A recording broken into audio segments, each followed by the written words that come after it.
British राजवटीत जुन्नर परिसरातील आदिवासी आणि शेतकऱ्यांवर अन्यायाचा डोंगर कोसळला होता.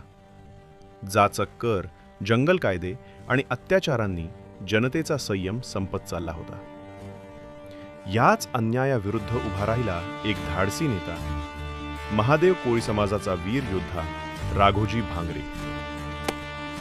हा अन्याय आता सहन करायचा नाही अशी गर्जना करत राघोजी भांगरे यांनी आदिवासी आणि शेतकऱ्यांना एकत्र आणले. जंगलाच्या सावलीत सुरू झाली स्वातंत्र्याची तयारी. हातात शस्त्र नव्हती, पण मनात स्वराज्याची ज्वाला पेटली होती. आणि अखेर तो दिवस उजाडला.